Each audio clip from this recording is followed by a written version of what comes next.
जय हिंद दोस्तों, मेरा नाम है जय और मैं आप सभी का एक बार फिर से वेलकम करता हूं आपका अपने YouTube channel the learning field पर। दोस्तों एक बार फिर से हाजिर है आपके सामने एक नई गवर्नमेंट भर्ती अपडेट के साथ। जी हां दोस्तों, अग्निपथ भर्ती योजना के तहत इंडियन आर्मी ने ARO यानी कि आर्मी रिक्रूटिंग ऑफिस अलवर के अंतर्गत राजस्थान के भरतपुर, अलवर और धौलपुर डिस्ट्रिक्ट्स के एलिजिबल मेल कैंडिडेट से अग्निवीर इंडियन आर्मी रैली भर्ती के लिए ऑनलाइन एप्लीकेशंस इनवाइट किए हैं। और आपको बता दें कि यह आपकी आर्मी रैली होगी RAC battalion police training centre Meenapura Alwar में। दोस्तों इस वीडियो में हम इस वैकेंसी के बारे में डिटेल से बात करेंगे, तो वीडियो को एंड तक पूरा जरूर देखें। तो चलिए शुरू करते हैं और सबसे पहले बात करते हैं यहाँ पर पोस्ट नेम के बारे में। तो यहाँ पर आपकी पोस्ट रहेंगी अग्निवीर GD, इसके अलावा Agniveer technical, Agniveer clerk, Agniveer SKT यानी कि स्टोर कीपर टेक्निकल। इसके अलावा यहाँ पर आपकी पोस्ट रहेंगी अग्निवीर ट्रेड्समैन 10 पास और अग्निवीर ट्रेड्समैन 8 पास। तो ये हो गई आपकी पोस्ट। अब हम बात करेंगे इसकी इंपॉर्टेंट डेट्स के बारे में। तो यहाँ पर आपको बता दें कि इसके ऑनलाइन रजिस्ट्रेशन 5 जुलाई 2022 से शुरू हो चुके हैं और इसके रजिस्ट्रेशन की लास्ट डेट है 3 अगस्त 2022। और अगर बात करें यहाँ पर एडमिट कार्ड की डेट के बारे में, तो आप अपने एडमिट कार्ड 31 अगस्त 2022 से डाउनलोड कर पाएंगे। और अगर बात करें रैली की डेट के बारे में, तो यहाँ पर आपकी रैली होगी 10 सितंबर 2022 से लेकर 24 सितंबर 2022 तक। तो ये हो गई इसकी इंपॉर्टेंट डेट्स। अब हम बात करेंगे इसकी एप्लीकेशन फी के बारे में। तो दोस्तों यहाँ पर आपको बता दें कि आप चाहे किसी भी कैटेगरी से बिलोंग करते हो, यहाँ पर आपको कोई भी एप्लीकेशन फी का पेमेंट नहीं करना होगा। अब बढ़ते हैं आगे और बात करते हैं इसकी एज लिमिट यानी कि आपकी उम्र के बारे में। तो यहाँ पर आपकी उम्र 1 अक्टूबर 2022 के हिसाब से काउंट होगी। तो इस डेट के हिसाब से आपकी कम से कम उम्र 17.5 साल तक हो सकती है और आपकी अधिकतम उम्र 21 साल तक हो सकती है। लेकिन दोस्तों यहाँ पर आपको बता दें कि साल 2022-23 के लिए इंडियन आर्मी की जो भी रिलीज होंगी उन सभी के लिए आपकी मैक्सिमम एज में आपको 2 साल तक की छूट दी जाएगी, यानी कि आपकी जो अधिकतम उम्र है वो 23 साल तक हो सकती है। तो ये हो गई आपकी एज लिमिट। अब बढ़ते हैं आगे और बात करते हैं इसके पे स्केल यानी कि इसके वेतन के बारे में। तो दोस्तों आपको बता दें कि अग्निवीर को मिलने वाली सैलरी के बारे में हमने एक डिटेल सेपरेट वीडियो बना रखा है, तो ज्यादा जानकारी के लिए आप वो वीडियो जरूर देखें। वीडियो का लिंक आपको ऊपर आई बटन में और इस वीडियो के डिस्क्रिप्शन में मिल जाएगा। इसके अलावा अगर आप ये जानना चाहते हैं कि अगर कोई अग्निवीर शहीद हो जाता है तो उस अग्निवीर को शहीद होने पर कितनी धनराशि यानी कि डेथ कंपेंसेशन के रूप में कितनी धनराशि मिलेगी, तो इसका भी हमने एक डिटेल सेपरेट वीडियो बना रखा है। तो ज्यादा जानकारी के लिए आप वो वीडियो जरूर देखें। इस वीडियो का लिंक आपको ऊपर आई बटन में और इस वीडियो के डिस्क्रिप्शन में मिल जाएगा। अब बढ़ते हैं आगे और बात करते हैं यहाँ पर आपके एजुकेशनल क्वालिफिकेशन के बारे में। तो यहाँ पर सबसे पहले हम बात करेंगे अग्निवीर GD यानी कि जनरल ड्यूटी ट्रेड के लिए आपकी एजुकेशनल क्वालिफिकेशन के बारे में। तो इस ट्रेड के लिए अप्लाई करने के लिए आपको कम से कम 10वीं पास होना जरूरी है। और ये जो आपने 10वीं पास करी है इसमें आपके एग्रीगेट यानी कि सभी सब्जेक्ट्स में मिलाकर कम से कम 45% मार्क्स होना जरूरी है और आपके हर सब्जेक्ट में कम से कम 33 यानी कि 33% मार्क्स होना जरूरी है। और वो कैंडिडेट्स जिन्होंने 10th ऐसे बोर्ड से पास करी है जहां पर ग्रेड सिस्टम है, तो आपके हर सब्जेक्ट में कम से कम D ग्रेड होना जरूरी है और सभी सब्जेक्ट्स में मिलाकर यानी कि एग्रीगेट आपका कम से कम C2 ग्रेड होना जरूरी है। अगर ये क्वालिफिकेशन आपके पास है तो आप अग्निवीर GD ट्रेड के लिए अप्लाई कर सकते हैं। अब हम बात करेंगे अग्निवीर टेक्निकल ट्रेड के लिए आपके एजुकेशनल क्वालिफिकेशन के बारे में। तो अग्निवीर टेक्निकल के लिए अप्लाई करने के लिए आपको 12वीं पास होना जरूरी है।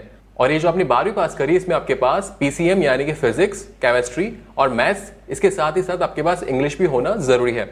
और ध्यान रहे कि आपके 12th में एग्रीगेट यानी कि सभी सब्जेक्ट्स में मिलाकर कम से कम 50% मार्क्स होना जरूरी है और आपके इंडिविजुअल सब्जेक्ट में यानी कि हर सब्जेक्ट में कम से कम 40% मार्क्स भी होना जरूरी है। तो या तो ये क्वालिफिकेशन हो या फिर आपने 12वीं पास करी हो PCM के साथ यानी कि फिजिक्स, केमिस्ट्री और मैथ्स के साथ। इसके अलावा इंग्लिश भी उसमें होना जरूरी है। इसके साथ ही साथ आपके पास कम से कम 1 साल का ITI कोर्स भी होना जरूरी है रिक्वायर्ड फील्ड के अंदर। और ये जो आपने ITI करी है ये आपने NCQF यानी कि नेशनल स्किल क्वालिफिकेशन फ्रेमवर्क से करी हो। और ध्यान रहे इस ITI में आपका लेवल 4 या फिर उसके अबव लेवल होना जरूरी है। तो ये हो गई आपकी अग्निवीर टेक्निकल ट्रेड के लिए क्वालिफिकेशन। अब हम बात करेंगे अग्निवीर क्लर्क और SKT यानी कि स्टोर कीपर टेक्निकल ट्रेड के लिए आपकी क्वालिफिकेशन के बारे में। तो इस ट्रेड के लिए अप्लाई करने के लिए आपको 12वीं पास होना जरूरी है और ये जो आपने 12वीं पास करी है वो किसी भी स्ट्रीम के अंदर हो सकती है। कहने का मतलब ये हुआ कि आपको जो है 12वीं पास होना जरूरी है, चाहे वो आपने आर्ट्स से करी हो या फिर कॉमर्स से या फिर साइंस से। लेकिन ध्यान रहे ये जो आपने 12वीं पास करी है इसमें आपके एग्रीगेट यानी कि सभी सब्जेक्ट्स में मिलाकर कम से कम 60% मार्क्स होना जरूरी है और इंडिविजुअल सब्जेक्ट में यानी कि हर सब्जेक्ट में कम से कम 50% मार्क्स होना जरूरी है। इसके अलावा अगर आपके पास 12th के अंदर इंग्लिश, मैथ्स, अकाउंट्स या फिर बुक कीपिंग सब्जेक्ट है तो इन सब्जेक्ट्स में भी आपके कम से कम 50% मार्क्स होना जरूरी है। तो ये हो गई आपकी अग्निवीर क्लर्क और SKT ट्रेड के लिए क्वालिफिकेशन। अब बढ़ते हैं आगे और बात करते हैं अग्निवीर ट्रेड्समैन 10 पास के लिए क्वालिफिकेशन के बारे में। तो इस ट्रेड के लिए अप्लाई करने के लिए आपको सिंपली 10वीं पास होना जरूरी है। अगर आप 10वीं पास हैं तो आप इसके लिए एलिजिबल हैं। और यहाँ पर आपको बता दें कि इसमें एग्रीगेट परसेंटेज का कोई क्राइटेरिया नहीं है, लेकिन आपके हर सब्जेक्ट में कम से कम 33% मार्क्स होना जरूरी है। अब हम बात करेंगे अग्निवीर ट्रेड्समैन 8th पास के लिए आपकी क्वालिफिकेशन के बारे में। तो इस ट्रेड के लिए अप्लाई करने के लिए आपको सिंपली 8th पास होना जरूरी है, और इस ट्रेड के लिए भी आपका एग्रीगेट परसेंटेज का कोई क्राइटेरिया नहीं होगा, लेकिन आपके हर सब्जेक्ट में कम से कम 33% मार्क्स होना जरूरी है। तो ये हो गई आपकी अग्निवीर ट्रेड्समैन 8th पास के लिए क्वालिफिकेशन। अब बढ़ते हैं आगे और बात करते हैं इसके सिलेक्शन प्रोसेस के बारे में। तो इसके सिलेक्शन प्रोसेस में आपके टोटल 4 स्टेप्स होंगे। सबसे पहला स्टेप होगा आपका पीएफटी यानी कि physical fitness test. PFT clear करने के बाद में आपका अगला टेस्ट होता है पीएमटी यानी कि physical measurement test. PMT clear करने के बाद में आपका होगा मेडिकल एग्जामिनेशन, और फिर लास्ट में आपका होगा रिटन एग्जामिनेशन। तो यहाँ पर 1 बाय 1 करके हम इन सभी के बारे में डिटेल से बात करेंगे। तो चलिए शुरू करते हैं, और सबसे पहले बात करते हैं पीएफटी यानी कि फिजिकल फिटनेस टेस्ट के बारे में। तो पीएफटी में सबसे पहले आपकी होगी 1.6 किलोमीटर की रनिंग, और इस 1.6 किलोमीटर रनिंग को 2 ग्रुप्स में डिवाइड किया गया है, ग्रुप फर्स्ट और ग्रुप सेकंड। ग्रुप फर्स्ट में वो कैंडिडेट्स आएंगे जो इस 1.6 किलोमीटर रनिंग को 5 मिनट 30 सेकंड के अंदर कंप्लीट कर लेंगे, वो कैंडिडेट्स ग्रुप फर्स्ट में आएंगे, और ऐसे कैंडिडेट्स को 60 में से 60 मार्क्स दिए जाएंगे। और वो कैंडिडेट्स जो कि 1.6 किलोमीटर रनिंग को कंप्लीट करने के लिए 5 मिनट 31 सेकंड से लेकर 5 मिनट 45 सेकंड तक का टाइम लेते हैं, तो ऐसे कैंडिडेट्स को ग्रुप सेकंड में रखा जाएगा, और आपको 60 में से 48 मार्क्स दिए जाएंगे। तो पीएफटी में ये हो गई आपकी 1.6 किलोमीटर की रनिंग। 1.6 किलोमीटर रनिंग कंप्लीट करने के बाद में पीएफटी में आपका अगला टेस्ट होता है बीम यानी कि पुलअप। तो यहाँ पर पुलअप टेस्ट के अंदर आपको मैक्सिमम 10 पुलअप्स निकालने होते हैं, और अगर आप 10 पुलअप्स प्रॉपर वे में सही तरीके से निकाल पाते हैं तो आपको 40 मार्क्स दिए जाते हैं। अगर आप 9 पुलअप्स निकाल पाते हैं तो आपको 33 मार्क्स दिए जाते हैं। अगर आप 8 पुलअप्स निकाल पाते हैं तो आपको 27 मार्क्स दिए जाएंगे। अगर आप 7 पुलअप्स निकाल पाते हैं तो 21 मार्क्स, और अगर आप 6 पुलअप्स निकाल पाते हैं तो आपको 16 मार्क्स दिए जाएंगे। और वो कैंडिडेट्स जो कि 6 पुलअप्स भी नहीं निकाल पाते हैं, तो ऐसे कैंडिडेट्स को डिस्क्वालीफाई कर दिया जाएगा। पीएफटी में बीम यानी कि पुलअप टेस्ट होने के बाद में आपका अगला टेस्ट होता है 9 फीट डिश। 9 फीट डिश में एक 9 फीट का लंबा गड्ढा होता है जिसको कि आपको कूदना होता है। और यहाँ पर आपको बता दें कि इस टेस्ट के कोई मार्क्स नहीं जुड़ते हैं, लेकिन आपको इसको क्वालिफाई करना जरूरी है अगले स्टेप्स में जाने के लिए। पीएफटी में 9 फीट डिश क्लियर करने के बाद में आपका अगला टेस्ट होता है जिगजैग बैलेंस। जिगजैग बैलेंस भी क्वालिफाइंग इन नेचर होगा, यानी कि इसके भी मार्क्स नहीं जुड़ेंगे, लेकिन आपको इसको क्वालिफाई करना जरूरी होगा। तो दोस्तों ये हो गया इसका पीएफटी यानी कि physical fitness test. Selection process में पीएफटी क्लियर करने के बाद में आपका अगला टेस्ट होता है पीएमटी यानी कि फिजिकल मेजरमेंट टेस्ट। और पीएमटी में आपका हाइट, वेट और चेस्ट का मेजरमेंट किया जाता है। तो यहाँ पर हम ट्रेड वाइज आपके हाइट, वेट और चेस्ट के बारे में बात करेंगे। तो यहाँ पर सबसे पहले हम बात करेंगे अग्निवीर जीडी ट्रेड के लिए आपकी हाइट के बारे में। तो इस ट्रेड के लिए आपकी हाइट कम से कम 170 सेंटीमीटर तक होना जरूरी है। और अगर बात करें इस ट्रेड के लिए आपके चेस्ट के क्राइटेरिया के बारे में, तो इस ट्रेड के लिए आपका चेस्ट कम से कम 77 सेंटीमीटर और उसमें कम से कम 5 सेंटीमीटर का फुलाव होना जरूरी है। अब हम बात करेंगे अग्निवीर टेक्निकल ट्रेड के लिए आपकी हाइट के बारे में। तो इस ट्रेड के लिए आपकी हाइट कम से कम 170 सेंटीमीटर, और अगर बात करें चेस्ट के बारे में, तो इस ट्रेड के लिए आपका चेस्ट कम से कम 77 सेंटीमीटर और उसमें कम से कम 5 सेंटीमीटर का फुलाव होना जरूरी है। अब बढ़ते हैं आगे और बात करते हैं अग्निवीर क्लर्क और एसकेटी ट्रेड के लिए आपकी हाइट के बारे में। तो इस ट्रेड के लिए आपकी हाइट कम से कम 162 सेंटीमीटर होना जरूरी है। और अगर बात करें चेस्ट के बारे में, तो इस ट्रेड के लिए आपका चेस्ट कम से कम 77 सेंटीमीटर और उसमें कम से कम 5 सेंटीमीटर का फुलाव होना जरूरी है। अब बढ़ते हैं आगे और बात करते हैं अग्निवीर ट्रेड्समैन 10th पास और अग्निवीर ट्रेड्समैन 8th पास ट्रेड्स के लिए आपकी हाइट के बारे में। तो इन दोनों ही ट्रेड्स के लिए आपकी हाइट कम से कम 170 सेंटीमीटर होना जरूरी है। और अगर बात करें इन दोनों ट्रेड्स के लिए आपके चेस्ट के बारे में, तो इन दोनों ही ट्रेड्स के लिए आपका चेस्ट कम से कम 76 सेंटीमीटर और उसमें कम से कम 5 सेंटीमीटर का फुलाव होना जरूरी है। तो दोस्तों ये था आपका पीएमटी यानी कि फिजिकल मेजरमेंट टेस्ट। अब हम बात करेंगे यहाँ पर फिजिकल स्टैंडर्ड्स में मिलने वाली छूट के बारे में।